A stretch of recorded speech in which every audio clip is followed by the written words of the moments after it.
নমঃ শিবায়।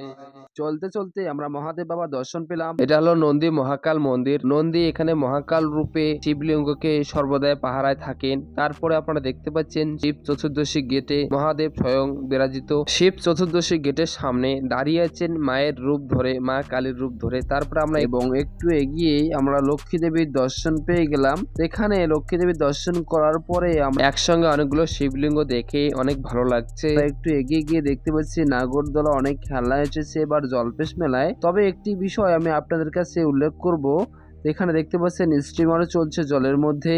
এবং আমি যে কথাটা বলতে চাচ্ছিলাম যে উত্তরবঙ্গের কিন্তু নামী শিব মন্দিরগুলির মধ্যে অন্যতম হচ্ছে জলপেশ মন্দির। এই মন্দিরটি এত জনপ্রিয় কেন এবং বিভিন্ন উৎসবে এখানে ব্যাপক ভিড় হয় কেন? পশ্চিমবঙ্গ ছাড়া ভিন রাজ্য থেকে উৎসবে যোগ দেন বহু পুণ্যার্থীরা।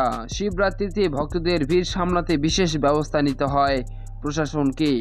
এখানে কি রহস্য রয়েছে, এখানকার রহস্য জানতে সমস্ত ভিডিওটি মনোযোগ সহকারে দেখুন। চ্যানেলে নতুন হলে চ্যানেলটিকে সাবস্ক্রাইব করে পাশে থাকা বেল আইকন প্রেস করুন। তো চলুন আজকে আমরা এই জলপেশ মন্দিরের রহস্য জেনে নেই। হর হর মহাদেব।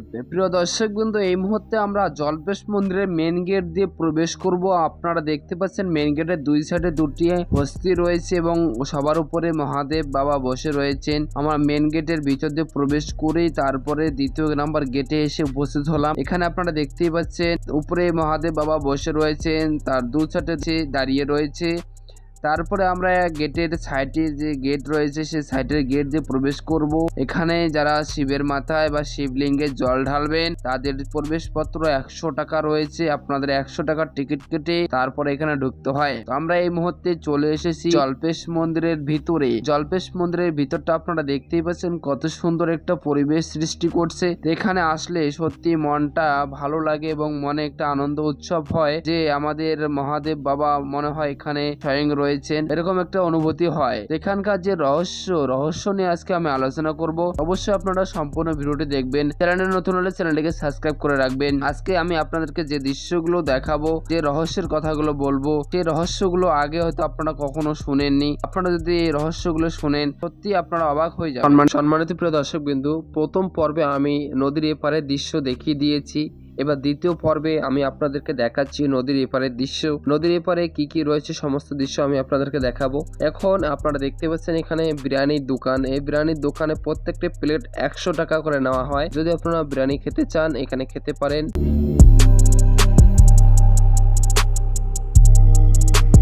আজকে কিন্তু আমি জলপেশ মন্দিরের সমস্ত গোপন রহস্য আপনাদের সামনে তুলে ধরবো। তার আগে আমি জলপেশ মন্দিরটা আপনাদেরকে দেখিয়ে দিচ্ছি, আগে দেখে নিন, তারপর আমি জলপেশ মন্দিরের সমস্ত গোপন রহস্য আপনাদের সামনে তুলে ধরবো। তাহলে চলুন আমরা দু চোখ ভরে জলপেশ মন্দিরের সমস্ত মেলাটি দর্শন করি। টেটু করতে চান তাহলে ব্ল্যাক 200 টাকা, কালারিং 300 টাকা এবং সেটআপ হচ্ছে 350 টাকার বিনিময়ে আপনি টেটুটি করতে পারবেন। তো দেখুন এখানে একজন টেটু করছেন, সেটা আমি আপনাদের সামনে তুলে ধরছি। অনেক সুন্দর সুন্দর ইনফরমেশন পাবেন আজকে আপনারা এই ভিডিওর মাধ্যমে। তাই আপনারা ভিডিওটি স্কিপ না করে সম্পূর্ণ মেলাটি দর্শন করুন ভিডিওর মাধ্যমে এবং আপনাদেরকে সমস্ত ইনফরমেশন জানিয়ে দেবো আজকে ভিডিওর মাধ্যমে। তাই দু চোখ ভরে আপনারা এই মেলাটি দর্শন করুন। তো চলুন আমরা মেলাটি দর্শন করি।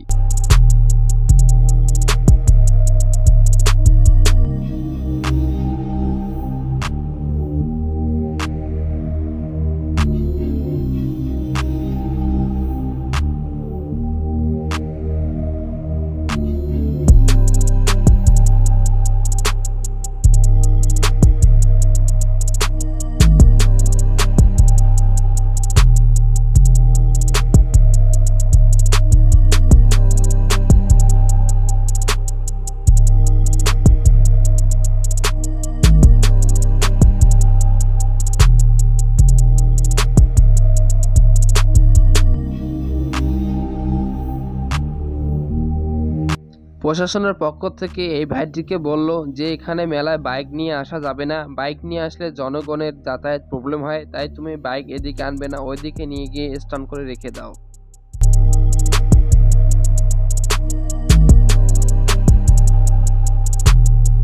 এখানে ডান্স, বাংলা ডান্স কলকাতা থেকে আগত, এখানে নৃত্য পরিবেশন করা হয়। এখানে নৃত্য দেখতে গেলে আপনাদেরকে টিকিট কেটে প্রবেশ করতে হয়।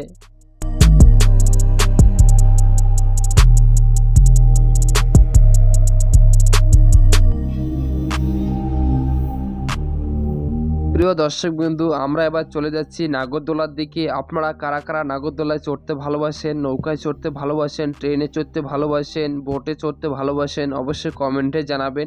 তো এখানে আপনারা সমস্ত খেলনাগুলো দেখতে পাচ্ছেন। অবশ্যই কে কোনটাতে চড়তে ভালোবাসেন অবশ্যই কমেন্টে জানাবেন। তাই চলুন আমরা দু চোখ ভরে সেগুলোর দর্শন করে নিই।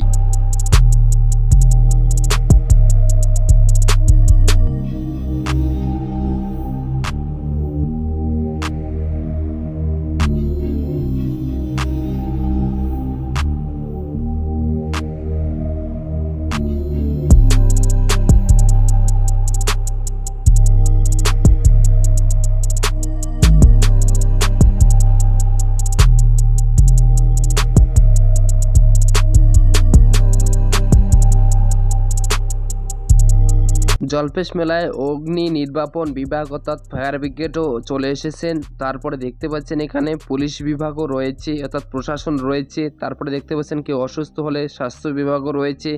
এবং আমরা এবার চলে যাব কৃষি মেলার দিকে। তো কৃষি মেলায় গিয়ে সেখানে আমরা সমস্ত দৃশ্য আপনাদেরকে দর্শন করাবো। কত সুন্দর সুন্দর ফুল, অবশ্যই দেখে আপনারা দু চোখ ভরে আনন্দ উপভোগ করুন।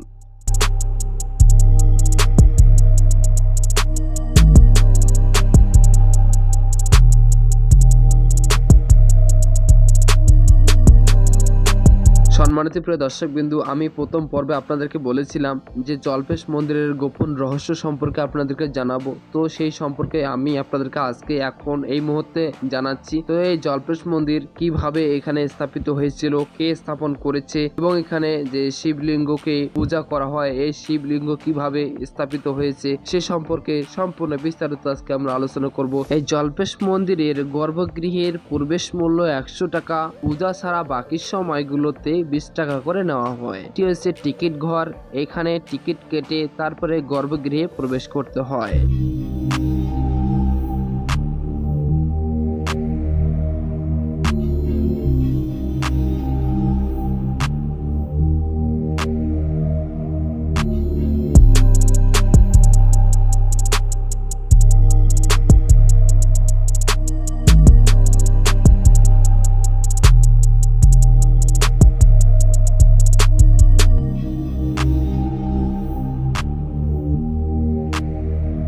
এটা হলো সেই নন্দী মহাকাল মন্দির। নন্দী দেব এখানে কিন্তু মহাদেবের শিবলিঙ্গকে সর্বদাই পাহারায় বিরাজিত রয়েছেন, তাই মহাকাল রূপে এখানে তিনি বিরাজমান।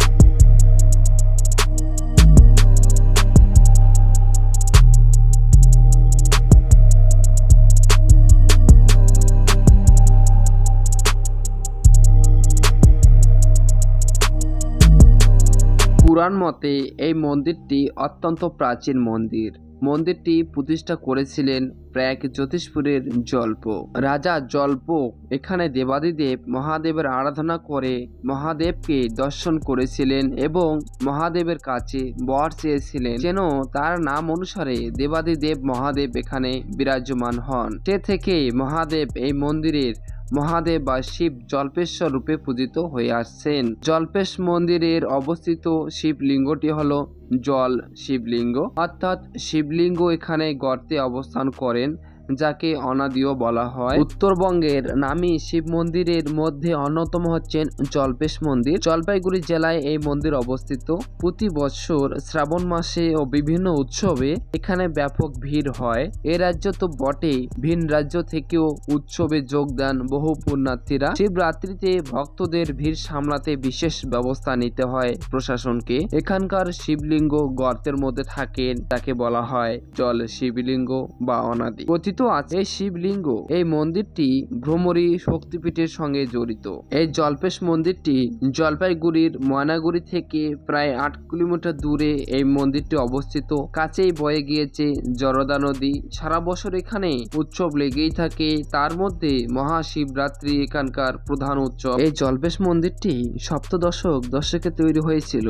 তৈরির পর থেকে মন্দিরের কাছে বিশেষ মেলা বসে। শ্রাবণী উৎসব পালনের সময়ও মেলা বসে।